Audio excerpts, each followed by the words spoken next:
نهج حياة جئنا تبصرة عن كل ضلال. السلام علیکم ناظرین، آپ سب کا خیر مقدم ہے ہمارے پوڈ کاسٹ شاہد کے اسپیکس. Welcome back. ہم حاضر ہوئے ہیں ایک نئے عنوان کے ساتھ. جس دنیا میں ہم رہ رہے ہیں کئی طرح کی جنگیں چل رہی ہے، کوئی سیاسی اقتدار کی کشمکش ہے، کہیں بھوک ہے، کہیں فاقہ ہے، کہیں قتل و غارت گیری ہے، اور الگ الگ قسم کے آپ کو ڈفرینسز پوری دنیا میں ملتے ہیں. اگر ہم تاریخ کا مشاہدہ کرتے ہیں تو کئی سارے فوجی تھے، کئی سارے بادشاہ تھے جنہوں نے اپنے اقتدار کو بڑھانے کے لیے، اپنے طاقت کو بڑھانے کے لیے، اپنی سلطنت کو وسیع کرنے کے لیے جنگیں لڑی. اس جنگوں میں جب ان کو کامیابی ملتی تو جس طریقے کا رویہ اختیار کرتے تھے عوام کے ساتھ، ان پر ظلم کرتے تھے، ان پر زیادتی کرتے تھے اور ان کے حقوق ان سے چھین لیتے تھے. لیکن کیا آپ اس بات سے واقف ہے کہ ایسا بھی ایک معرکہ پیش آیا دنیا کی تاریخ میں جہاں پورے کے پورے ایک شہر کے لوگوں نے اپنی ول کے ساتھ، اپنے فریڈم کے ساتھ سرنڈر کر دیا اور کسی طریقے کی کوئی جنگ پیش نہیں آئی؟ جی، ہم بات کر رہے ہیں فتح مکہ کی، کانکویسٹ آف مکہ، جو تقریباً 630 AD میں واقعہ پیش آیا تھا. اس عظیم مارکے کے اوپر تبصرہ کرنے کے لیے، ڈسکشن کرنے کے لیے اور لوگوں تک کچھ بات رکھنے کے لیے ہمارے ساتھ جڑے ہیں ایکسپرٹ اعجاز احمد اسلم صاحب. ہم مشکور ہیں اعجاز صاحب کہ آپ نے موقع دیا اور آج کا جو عنوان فتح مکہ، کانکویسٹ آف مکہ ہے، اس پر کچھ روشنی ڈالیں. اعجاز صاحب، یہ جو واقعہ پیش آیا تھا کانکویسٹ آف مکہ، اس کا منظر رکھنے سے پہلے جو صورتحال تھی مدینے میں اس وقت کا، جو آج کے سعودی عربیہ کا حصہ ہے، کہ جنگ بدر ہوئی اس واقعے کے تقریباً 6 سال پہلے، اور جنگ بدر سے ایک جنگوں کا سلسلہ شروع ہوا. پھر 6 ہجری میں آ کے وہاں پر ایک صلح ہوئی. اس صلح کے 2 سال بعد یہ واقعہ پیش آیا. جنگ سے صلح اور پھر ایک فتح، اس چیز کو آپ سامنے رکھتے ہوئے اس واقعے کا منظر اور پس منظر ہمارے سامنے رکھیں فتح مکہ کا. بسم اللہ الرحمن الرحیم. محترم ناظرین، خوش قسمتی کی بات ہے کہ رمضان کے مہینے میں ہی تھا فتح مکہ، جو اسی مہینے کی 20 تاریخ کو 20 رمضان کی ہوئی تھی. اس کے حالات کو دوبارہ اپنے ذہن و دماغ کے سامنے لا رہے ہیں. نبی کریم صلی اللہ علیہ وسلم دنیا کا سب سے بڑا انقلاب برپا کرنے کے لیے مبعوث کیے گئے تھے. انبیاء کرام کا سلسلہ جو آدم علیہ السلام سے شروع ہوا، وہ شاید 50 سے 70 ہزار سال تک چلا ہوگا. وہ ٹرمینیٹ ہوا، مکمل ہوا نبی کریم صلی اللہ علیہ وسلم کی شخصیت، آپ کی ذات اور آپ کی دعوت پر. جیسے ابھی آپ کے سامنے بات آئی کہ نبی کریم صلی اللہ علیہ وسلم مدینہ میں 10 سال رہے، اور ان 10 سالوں میں بھی آپ کو بہت زیادہ مصیبتوں، تکلیفوں، حملوں کا شکار رہنا پڑا. لیکن آپ اللہ تعالیٰ کی طرف سے جو مسلسل آیات نازل ہو رہی تھی، جو اسلام کی اخلاقی تعلیمات، سماجی تعلیمات، معاشی تعلیمات، معاشرتی تعلیمات و سیاسی تعلیمات پر مشتمل تھیں، ان کی روشنی میں آپ مسلمانوں کی تربیت کر رہے تھے. 6 ہجری میں آپ کے یعنی مدینہ جانے کے 6 سال صلح حدیبیہ ہوئی، اور پھر اس کے بعد 7 ہجری میں یعنی اس کے 1 سال کے بعد اس کے تحت صلح حدیبیہ کے تحت آپ کو اجازت دی گئی تھی. آپ نے عمرہ قضا ادا کیا جو پچھلے سال آپ کو کرنے نہیں دیا گیا تھا. صلح حدیبیہ میں ایک بات یہ بھی تھی کہ جتنے آس پاس کے قبائل ہیں وہ چاہے تو نبی کریم صلی اللہ علیہ وسلم کی قائم کردہ مدینے کی اسلامی ریاست کے معاہد بن جائیں، چاہے تو وہ مکے کے جو کافر تھے ان کے ساتھ معاہدہ کر لیں. تو کچھ قبائل نے حضور کے ساتھ بھی معاہدہ کر لیا. نبی کریم صلی اللہ علیہ وسلم کو اللہ نے جو مینڈیٹ دیا تھا، یہ ڈیوائن ڈیٹ کا وہ یہ تھا کہ آپ اسلام کو جزیرہ نمایاں عرب میں قائم کر دیں. چنانچہ اس کے بعد ایک واقعہ ہوا کہ حضور اکرم صلی اللہ علیہ وسلم کا ایک واحد قبیلہ تھا، اس کے لوگوں پر دوسرے ایک قبیلے نے جو مکے کے لوگوں کے ساتھ معاہدہ کیا تھا حملہ کیا اور بہت ظلم کیا، خون بہایا. جب ان لوگوں نے حرم شریف میں آ کر پناہ لی تو وہاں بھی ان کو قتل کیا۔ اب وہ لوگ حضور کے پاس تشریف لائے اور کہا یا رسول اللہ ہمارے ساتھ یہ ظلم ہوا ہے۔ تو نبی کریم صلی اللہ علیہ وسلم نے مکے کے لوگوں کے پاس ان کے جو گیا ان کی حکومت تھی ایک جیسی کچھ بھی تھی، چھوٹی حکومت سے ہی یہ پیغام بھیجا کہ جن لوگوں کو آپ نے قتل کیا ہے ان کا آپ خون بہا دے، اور پھر اس کے بعد آپ ان کو دوبارہ وہاں پر ٹھیک طریقے سے زندگی گزارنے کا موقع دے، وہ بائی بلڈ منی اس کا معاوضہ دیا جائے ان کو۔ اور یہ اگر نہیں ہو سکتا ہے تو آپ صاف صاف کہہ دیں کہ معاہدہ توڑ دیا گیا۔ انہوں نے کہا کیا چلو ہم نے معاہدہ توڑ دیا، لیکن بعد میں انہوں نے اس کے کانسیکوینسز کے بارے میں سوچا، ہم نے غلط بات کہہ دی تو معاہدہ ٹوٹ گیا تھا۔ تو حضور نے کہا کہ ٹھیک ہے، اب معاہدہ آپ لوگ توڑ چکے، دوبارہ یہ معاہدہ رینیو نہیں ہو سکتا ہے۔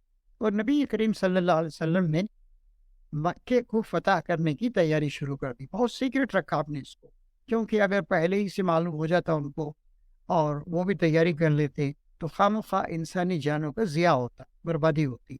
نبی کریم صلی اللہ علیہ وسلم کی پوری اسٹریٹجی کا قصہ رہا ہے کہ انسانی جانوں کا کم سے کم ضیاع، اس کا ڈسٹرکشن ہو اور خون نہیں بہے، اور اسلامی انقلاب جہاں تک ہو سکے ممکن طریقے سے آ جائے۔ چنانچہ بہت ہی پیچیدہ طریقوں سے چلتے ہوئے، پیچیدہ راستوں سے اچانک آپ مکے کے بالکل قریب آ گئے۔ اور پھر اس کے بعد جنگ کی اسٹریٹجیز ہوتی ہیں۔ آپ نے سب لوگوں کو حکم دیا کہ رات کے وقت ہر قبیلے کے لوگ، ہر گھر کے لوگ اپنے سامنے آگ روشن کریں۔ انہوں نے آگ روشن کی اور ابو سفیان نے آ کر دیکھا، ارے یہ محمد کی آگ ہے، یہ ہمیں جلانے کے لیے آئی ہے، یہ ہمارے گناہوں کا ہم سے بدلہ لینے کے لیے آئی ہے، ہمیں سزا دینے کے لیے آئی ہے، شاید اس آگ کا ہم مقابلہ نہیں کر سکیں گے۔ پھر اس کے بعد کچھ بات چیت وغیرہ ہوئی، اور پھر اس کے بعد نبی کریم صلی اللہ علیہ وسلم فاتحانہ انداز سے اس طریقے سے شہر مکہ میں داخل ہوئے کہ آپ کی کوئی مخالفت کرنے کی طاقت نہیں رکھتا تھا۔ مکے کے لوگوں کو سرنڈر کرنا تھا۔ ان کے سامنے ایک ہی راستہ تھا کہ اوپر امن طریقے سے نبی کریم صلی اللہ علیہ وسلم کے سپر خانہ کعبہ کی اور شہر مکہ کی کنجیاں کر دے۔ چنانچہ نبی کریم صلی اللہ علیہ وسلم نے اس موقع پر دنیا کے دیگر فاتحین اور جنرلز کے مقابلے میں نہایت ہی پرامن طریقہ اختیار کیا۔ چاہتے تو آپ اس 10,000 فوج کے ذریعے سے اب تک جو مظالم کیے گئے تھے ان کا بدلہ لے سکتے تھے، لیکن آپ نے اس وقت اعلان کیا کہ جو شخص اپنی تلوار کو اپنی نیام میں رکھ لے اس کے لیے امان ہے، جو شخص اپنے گھر کا دروازہ بند کر لے اس کے لیے امان ہے، جو شخص حرم شریف میں جا کر وہاں پر پناہ گزین ہو جائے اس کے لیے امان ہے، اس سے کوئی چھیڑ چھاڑ نہیں کی جائے گی، جو شخص سردار مکہ ابو سفیان کے گھر میں جا کر پناہ لے لے اس کے لیے امان ہے۔ اس طریقے سے امن عامہ کا اور امان، مکمل امان، جنرل ایمنسٹی، کمپلیٹ ایمنسٹی کا اعلان کرتے ہوئے اللہ تعالیٰ کے رسول 10,000 فرزندان توحید اور 10,000 لوگوں کے ساتھ آپ تشریف لائے۔ لیکن اس موقع پر بھی اکرمہ ابو جہل کے بیٹے تھے، ہر جنگ میں آئے تھے، ہر وقت تکلیف پہنچائی تھی۔ اس امان کے پیشکش اور اعلان کے باوجود انہوں نے کچھ لوگوں کے ساتھ مل کر ایک جگہ حملہ کیا۔ خالد بن ولید وہ 2-3 سال پہلے ہی مسلمان ہو چکے تھے اور بہت بڑے وہ آرمی کے اسٹریٹجسٹ تھے، انہوں نے مقابلہ کیا اور کچھ لوگ وہاں پہ مارے گئے۔ اور اس موقع پر آپ نے کہا برا ہو اکرمہ بن ابو جہل کا کہ ہم تو امن کا پیغام عام دیتے ہوئے آئے تھے، اس نے آج کے دن مکے کو حرمت کو حلال کیا اور یہاں پر اس نے خون بہایا، اس کو وہ جنگی مجرم ہے، اس کو موت کی سزا دی جاتی۔ تو وہ بھاگ گئے اور بھاگ کر انہوں نے ابھی سے نہ جانے کے لیے جدہ وغیرہ میں جا کر کشتی میں بھی بیٹھ گئے تھے وہ۔ تو اس کے بعد پھر نبی کریم صلی اللہ علیہ وسلم تشریف لائے۔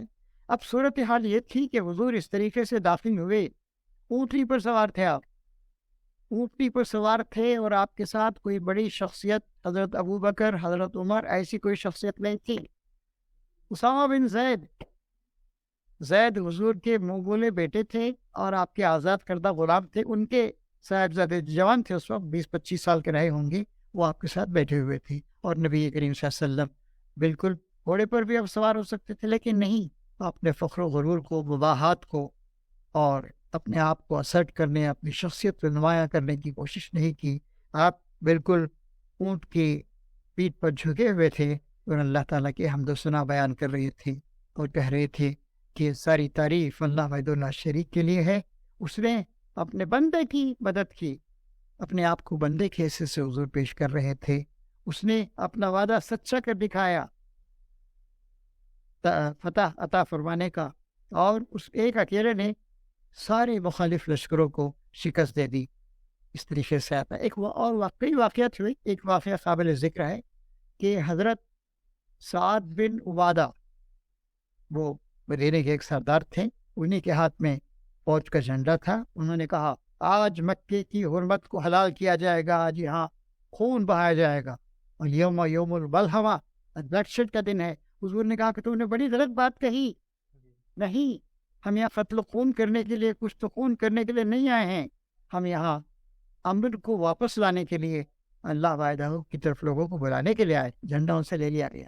لیکن دیکھیے پھر مسئلہ ہے، اس کو ان کے بیٹے تھے ابو القیس، ان کے سپرد کیا تاکہ باپ کو زیادہ برا نہیں معلوم ہو، اور وہ اس ان کی جو سبکی سے ہوئی تھی اس کو برداشت کر لے. اس طریقے سے نبی کریم صلی اللہ علیہ وسلم مکہ معظمہ میں امن کا جھنڈا لہراتے ہوئے، اپنے عام جنرل ایمنسٹی کا اعلان کرتے ہوئے آپ تشریف لائے. جی، آج جو بھی ایک پکچر پیش کی جاتی ہے بالخصوص مسلمانوں کے حوالے سے یا جو اسلام کا نام لیتے ہیں ان کے حوالوں سے، کہ کافی خوفناک صورتحال رہے گی اگر یہ لوگ اقتدار میں آ گئے. لیکن ہم جب تاریخ کا مطالعہ کرتے ہیں تو ایک دوسری ہی پکچر ہمارے سامنے آتی ہے. یہ کچھ لوگوں کا ایسا ہی ماننا رہتا ہے کہ تبدیلی صرف جنگ سے آ سکتی ہے. کچھ لوگوں کا یہ ماننا ہوتا ہے کہ تبدیلی صرف صلح کر کے، سامنے والے کے ساتھ آپ جتنا کمپرومائز کریں گے، جتنا اس کے ساتھ آپ مفاہمت کریں گے، انڈرسٹینڈنگ، اس ذریعے سے آ سکتی ہے. لیکن سیرت ایک ان تمام چیزوں کا جو ہے ایک بیلنس ہے کہ جب ضرورت آئی جنگ کی تو جنگ کی گئی تھی، اور جب ضرورت تھی کہ انسانی جان کو بچانے کے لیے اگر صلح کیا جائے تو صلح بھی کی گئی تھی. اور یہ تمام چیزیں ہمیں سیرت میں دیکھنے کو ملتی ہیں ان دا لائف آف پروفیٹ محمد.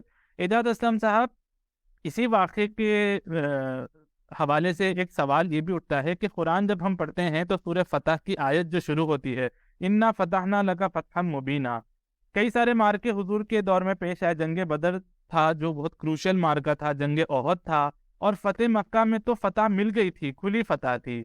اس کے باوجود بھی فتح مکہ سے 2 سال پہلے جو واقعہ پیش آیا تھا جسے ہم ٹریٹی آف حدیبیہ، صلح حدیبیہ کہتے ہیں، قرآن اس کو فتح مبین قرار دیتا ہے. یہ کیوں ہے؟ اس کے بارے میں ناظرین کو آپ بتائیں کہ کیوں فتح مکہ کو فتح مبین نہیں بلکہ صلح حدیبیہ کو فتح مبین بتایا گیا ہے. اس کی وجہ یہی ہے کہ اسلام ایک دعوت پیش کرتا ہے، رب کائنات کی دعوت، اور رب کائنات وہ ہے جو خود قرآن میں کہتا ہے کہ واللہ یدعو الی دار السلام، اللہ تعالیٰ سلامتی کے گھر کی طرف، جنت کی نعمتوں کی طرف، جنت کے پرماننٹ نعمتوں کی طرف بلاتا ہے. اور دنیا میں بھی اللہ تعالیٰ چاہتا ہے کہ امن و امان ہو اور لوگ بات پر غور کریں، اور اسلام کی جو دعوت ہے، سرنڈر کی دعوت، اللہ کے آگے سرنڈر کی دعوت، کسی بادشاہ کے آگے سرنڈر کی دعوت نہیں، اس پہ غور کرے. اور یہی رویہ نبی کریم صلی اللہ علیہ وسلم نے اختیار کیا. اب اور آگے دیکھیے آپ، نبی کریم صلی اللہ علیہ وسلم کے ساتھ کیا سلوک کیا گیا. 13 سال تک ایسا سلوک کیا گیا، گالیاں دی گئیں، برا بھلا کہا گیا، الزامات لگائے گئے، اور آپ کو جھوٹا کہا گیا کہ یہ دعوت تو کسی اور ہی مقصد کے لیے، سیلف اگرانڈائزمنٹ، اپنے آپ کو بڑا کرنے کے لیے ہے، وغیرہ وغیرہ. لیکن بادشاہوں کا سچ کوئی رویہ حضور کی زندگی میں نہیں تھا، اور غیر ذمہ دار حکمرانوں جیسا کوئی رویہ بھی آپ نے اختیار نہیں کیا. چنانچہ آپ نے اس وقت انتقام ریونج لے سکتے تھے، سب کو آپ نے معاف کر دیا. اب میں اس کی کچھ مثالیں دیتا ہوں. مثال کے طور پر وحشی نام کا ایک شخص تھا، اس نے ہند جو ابو سفیان کی بیوی تھی، اس کے انسٹرکشنز پر اور اس کے وعدے پر کہ وہ اس کو غلامی سے آزاد کر دے گی، جنگ احد میں خاص نشانہ بنا کر حضرت حمزہ کو جو حضور کے چچا تھے اور حضور ان سے بہت محبت بھی کرتے تھے اور بڑے فائٹر بڑے لڑاکا تھے، وہ ان کو قتل کیا. وہ آپ کے پاس سامنے آیا، آپ نے کہا کہ تم کو دیکھتا ہوں تو مجھے چچا پیارے چچا کی یاد آ جاتی ہے، لیکن اس کے اسلام کو حضور نے قبول کر لیا. کہا کہ لیکن تم میرے سامنے مت آیا کرو، وہ سارا منظر میری آنکھوں کے سامنے آ جاتا ہے. اس کو بھی آپ نے معاف کر دیا.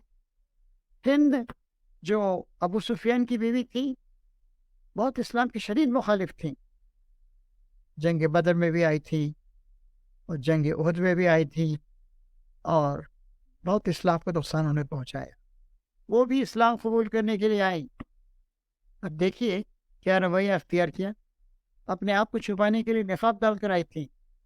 حضور نے ان سے کہا عورتوں سے مردوں سے سب سے آپ اقرار لے رہے تھے، اس بات کا اقرار کرو کہ اللہ کے سوا کسی کے ساتھ شریک نہیں کرو گی.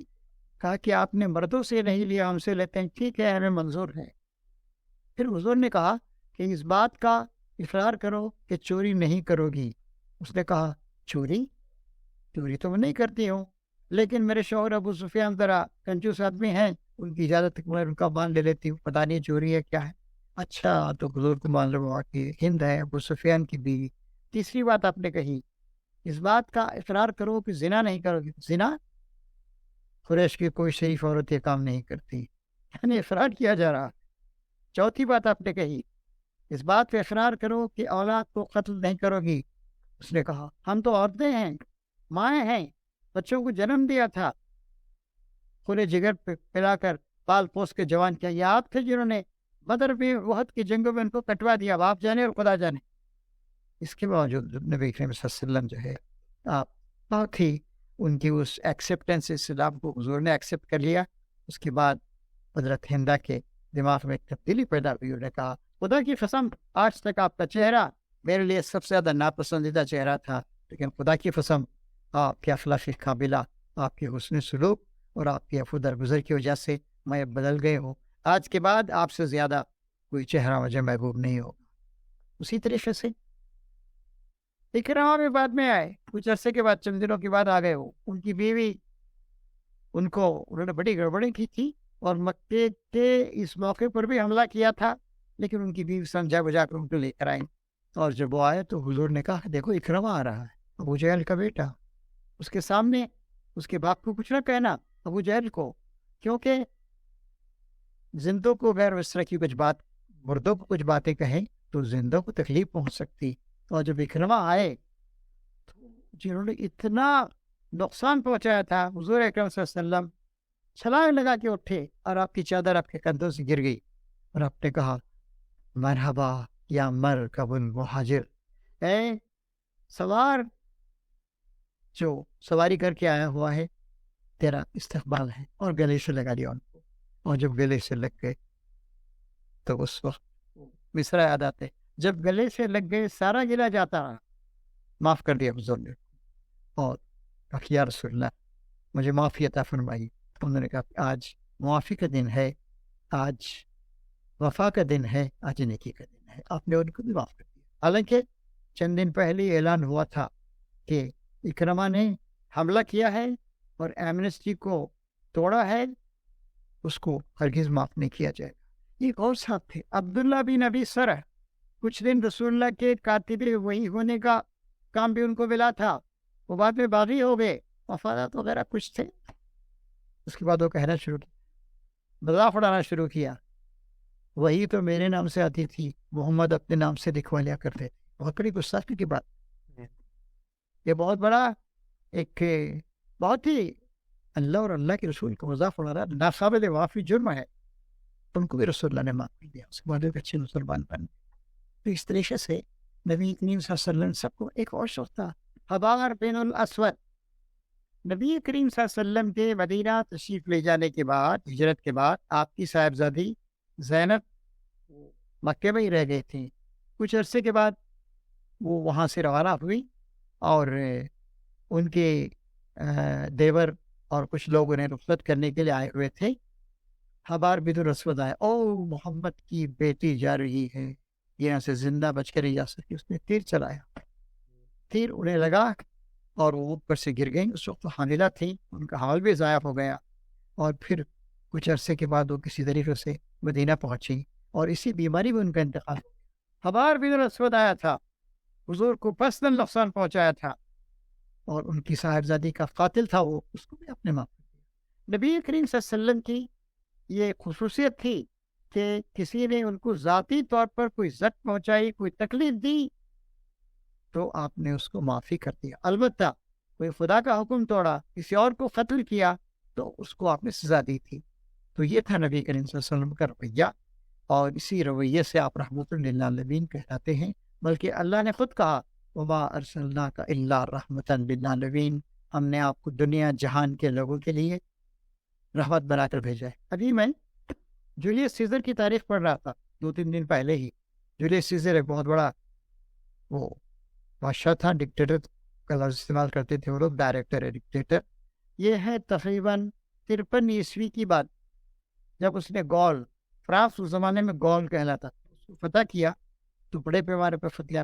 53,000 لوگوں کو اس زمانے میں، جب آبادی بہت کم تھی، یعنی کہ آج سے تقریباً 2000 سال پہلے، 53,000 آدمیوں کو اس نے غلام بنا کر بیچا، اور اس پہ رومنز فخر کرتے تھے کہ اتنے غلام پکڑ کر لایا، اس سے ہمارے پاس اتنی دولت آئی۔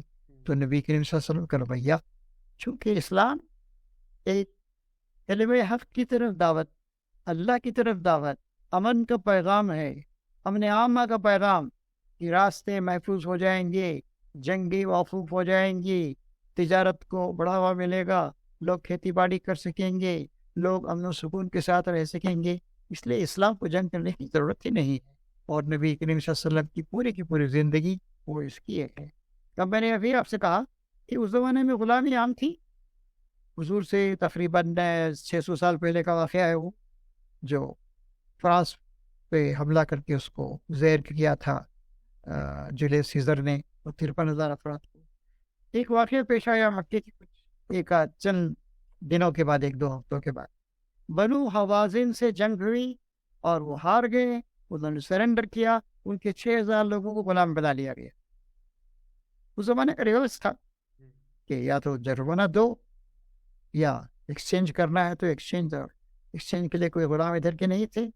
پھر اس کے بعد انہوں نے ان کو بھی معاف کر دیا۔ 6,000 کے 6,000 افراد آنے واحد میں، اور چاہتے تو ان کو غلام بنا سکتے تھے۔ اس زمانے کا جنگ کا ان کا فائدہ تھا۔ اس طریقے سے نبی کریم صلی اللہ علیہ وسلم محبت کا، رحمت کا، عفو درگزر کا دریا تھے، سمندر تھے، اور اس کے بعد میں بھی انہی باتوں کو پیش نظر رکھا گیا۔ اسلام معافی پہ معافی، معافی پہ معافی، سب کو معاف آپ نے کر دیا، اسی لیے رحمت للعالمین بھی کہلائے۔ اور اتنا مطلب جذبہ معاف کرنے کا، آج اگر کوئی سیاسی پارٹی بدل جاتی ہے تو اپوزیشن کے ساتھ کس طریقے سے بدلہ لیا جائے، اس طریقے کے جو ہے منصوبے یہ سب بنائے جاتے ہیں، لیکن یہاں پر تو پورا کا پورا نظام بدل گیا تھا، صرف پارٹی نہیں بدلی تھی بلکہ نظام بدلا تھا، اور اس میں بھی ان سب کے ساتھ عفو درگزر کا معاملہ کیا گیا۔ آپ نے جیسے بات کہی تھی کہ رسول اللہ کو یہ مینڈیٹ دے کے بھیجا گیا تھا کہ اللہ کے دین کو، ایک اللہ نے جو انسانیت کے لیے سسٹم آف لائف دیا تھا اس کو غالب کرے، جس میں ہر چیز آ جاتی ہے، انسان کی پرسنل لائف آ جاتی ہے، اس کو نمایاں کرے کہ کیا چیز اس کے لیے صحیح ہے اور غلط، اور پھر اس کا ایک پبلک ایٹماسفیئر آ جاتا ہے جس میں اس کا ایک سوشل سسٹم ہے، سماج میں کیسے رہنا چاہیے، اس کا اکنامک سسٹم ہے اور پولیٹیکل سسٹم، اس کو جو ہے قائم کرو، اس کو چلا کر بتاؤ۔ یہ تمام کے لیے حضور کئی سارے فیزز سے گزرے، آپ نے دعوت دی، لوگوں کو بلایا، منظم کیا، ان کا تزکیہ کیا، تمام گندگی سے ان سب کو پاک کر دیا، اور جب تعداد اتنی مناسب ہو گئی تو جنگ بدر سے مارکا شروع ہوا کہ عام کانفلکٹ، اور آخر میں فتح مکہ پہ آ کر آپ کو فتح ہو گئی، اور کم از کم 6 ملکوں میں اس کے بعد ایک اسلامی نظام بالخصوص قائم ہو گیا حضور ہی کے نگرانی میں۔ عمان نے قبول کیا تھا، قطر نے قبول کیا، آج کا جو امارات آتا ہے پورا کا پورا سعودی، یہ حضور کے زیر نگراں آ گئے۔ اسی لیے M.N. رائے لکھتا ہے کہ the greatest revolution in the history of mankind was done by Prophet Muhammad، اور M.N. رائے یہ کمیونسٹ انٹرنیشنل کا ایک رکن تھا، پرسنل فرینڈ ٹو لینن، ایک کمیونسٹ یہ بات کہہ رہا ہے جو خود ایک ریولیوشنری ہے، کیونکہ ریولیوشن آج کئی سارے لوگ جنریشنز کے اس میں آتی ہے، لیکن حضور واحد شخص تھے جن کے پورے ایک زندگی میں ایک ریولیوشن برپا ہو گیا۔ اعجاز صاحب، یہ جو حضور نے معافی کی، پھر اس کے بعد جو ہے ایک نئی تہذیب دنیا میں وجود میں آئی، یہ جو سدھانت حضور نے پیش کیے کافی عرصے تک چلے، لیکن اس کے بعد جو ہے دھیرے دھیرے مٹتے چلے گئے، اور پھر صورتحال وہی ہوئی جو حضور سے پہلے تھی۔ بادشاہ لوگ اپنے اقتدار کے لیے لڑتے، اپنے ملک کو بچانے کے لیے، اپنے پاور کو اور ایکسپینڈ کرنے کے لیے۔ لیکن اگر آپ اس وقت خبر جیسے کہ دیکھ رہے ہیں اور ریڈینس پہ بھی آپ شائع کر رہے ہیں اس کے عنوان، جو اس وقت صورتحال چل رہی ہے کہ افغانستان سے جو ہے امریکہ نے 1 سال 1.5 سال پہلے انہوں نے ویکینٹ کر دیا کہ ہم یہاں پر مزید نہیں رہ سکتے۔ سیم یہ عراق، سیریا، یہاں پر بھی یہی صورتحال پیش آ رہی ہے۔ یمن اور سعودی کے بیچ میں معاہدہ انشاءاللہ ہو چکا ہے تقریباً، اور سعودی بھی یمن سے نکلنے کی کوشش میں ہے۔ ایران اور سعودی کے ساتھ جو 4-5 سال سے تعلقات بند تھے، ابھی وہ تعلقات پھر بحال ہو گئے۔ یہ آپ کو اس وقت ورلڈ پالیٹکس میں اس مد نظر سے اگر ہم دیکھیں گے، حضور جنگ سے صلح کیے، صلح سے پھر فتح ہوئی، اس مد نظر میں آپ کو ورلڈ پالیٹکس میں ایک چینج ہوتا ہوا نظر آ رہا ہے کچھ؟ اس پہ میں ایک مصرے کے ذریعے تبصرہ کروں گا کہ آج کچھ درد میرے دل میں سوا ہوتا ہے، سوا کے معنی زیادہ کے ہوتے ہیں۔ آج امت مسلمہ کی عادت اچھی نہیں ہے۔ امت مسلمہ اسلامی اور محمدی آئیڈیل سے بہت دور جا چکی، اور ان کے ہاں مفادات ہیں، ان کے ہاں بادشاہتیں ہیں، ان کے ہاں ڈکٹیٹرز ہیں، ان کے ہاں پھانسیاں دی جا رہی ہیں، ان کے ہاں مغربی جمہوریت جو ہے جس کی بہت سی نمایاں خوبیاں ہیں، وہ خوبیاں ان کے ہاں پائی نہیں جاتی ہیں۔ سپریشن ہے اور ایٹروسٹیز ہیں، آپس میں وہ لڑ بھی رہے ہیں۔ تو بلکہ کچھ لوگ تو اتنے مایوس ہو گئے کہ کہتے کہ شاید اس امت کے اب دوبارہ ابھرنے کا امکان نظر نہیں آتا ہے۔ یہاں تک کہ لوگ باتیں کرتے اتنے مایوس ہو گئے۔ جمہوریت کی خوبیوں کو جو مغرب نے اپنایا ہے، ہم نے نہیں اپنایا، تو ہمیں دوبارہ اس اسلامی جمہوریت کی طرف جانا چاہیے۔ اور مغرب نے بہت سے اچھے کام کیے ہیں، اس کو ہمیں اپریشیٹ کرنا چاہیے۔ ہمیں تعلیم پر، لٹریسی پر، خواندگی پر، ریسرچ پر، سائنٹیفک پوائنٹ آف ویو پر ہمیں توجہ دینی چاہیے۔ نبی کریم صلی اللہ علیہ وسلم کا پیغام دنیا میں عام کرنے کا، اور یہ آخری پیغام ہے اللہ کا، یہ مستند فرمایا ہوا پیغام ہے، اس کو اپنانے کا ہی، اس سے ہی دنیا کی نجات ہو سکتی ہے۔ لیکن ہم بہت ہی خراب حالات میں ہیں۔ اور اب افغانستان کو دیکھ لیجئے، خواتین کی تعلیم پر وہاں پابندیاں عائد کی جا رہی ہیں، یا ایران نے ہی پردے کے سلسلے میں جو رویہ اپنے عوام کے ساتھ اختیار کیا کہ بہت سے لوگوں کو مارا گیا، ہزاروں لوگوں کو گرفتار کیا گیا، بعد میں معاف کر دیا، یہ چیزیں صحیح نہیں ہیں۔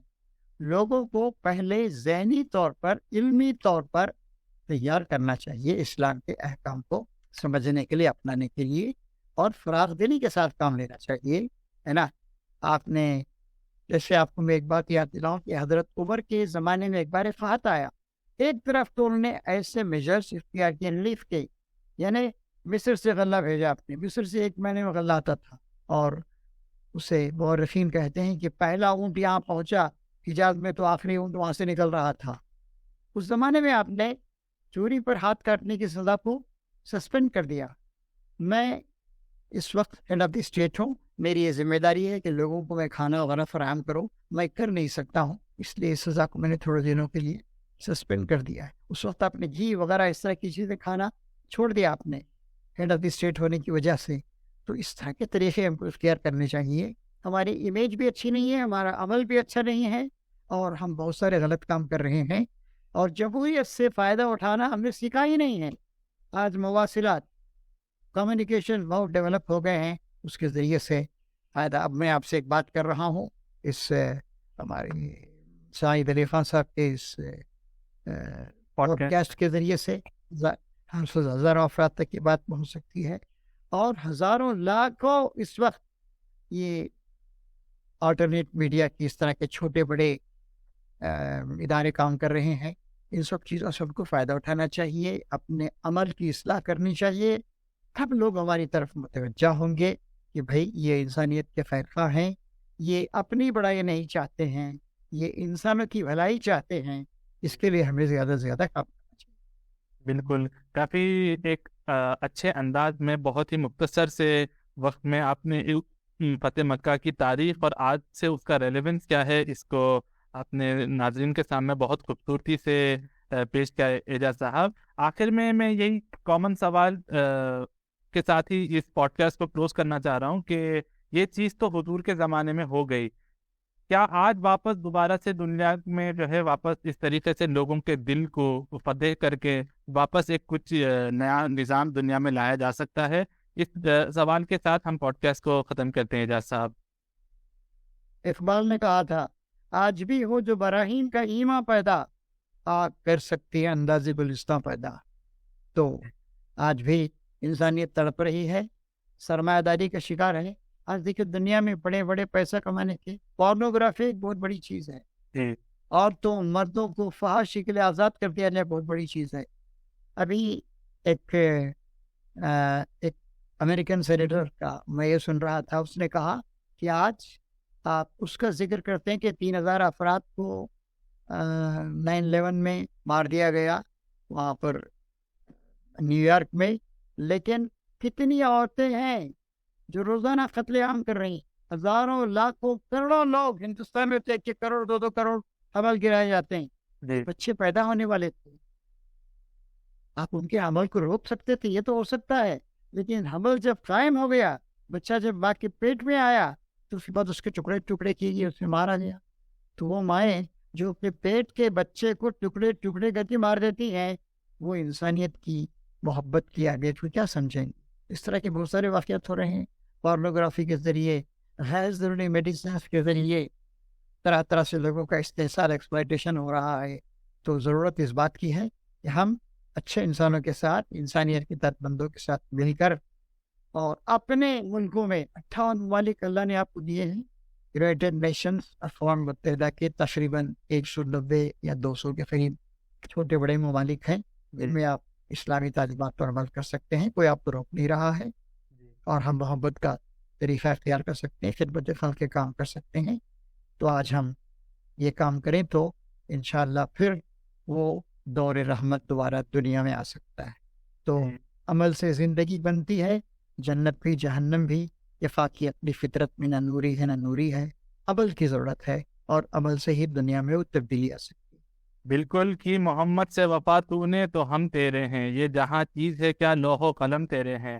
اگر انسان جو ہے رسول اللہ کو اپنا آئیڈیل بنانے، اللہ کو اپنا خالق مان لے، یہ پوری کائنات اسی کے لیے بنائی گئی ہے، اس کو مسخر کر دیا جائے گا، یہ تمام چیز اس کو سرنڈر کر چکی ہیں آلریڈی۔ بس یہ چیز ہے کہ اپنی فکر کو بدلے اور ان چیزوں سے کیسے کمیونیکیٹ کریں، کیسے اللہ کی فطرت سے، اللہ کی قدرت سے ہم استفادہ اٹھائیں، اس کی طرف کام کریں۔ اور جیسے کہ اعجاز صاحب نے کہا، ہم یہ تبھی کر سکتے ہیں جب قرآن کو ہم پڑھیں، قرآن کی دعوت کو ہم عام کریں اور اس پر خود عمل کریں۔ اور دین کا نام ہی یہی ہے، بمصطفیٰ براخیش را کے دی ہماؤس، گر بہو نہ رسیدی تمام بولہبے۔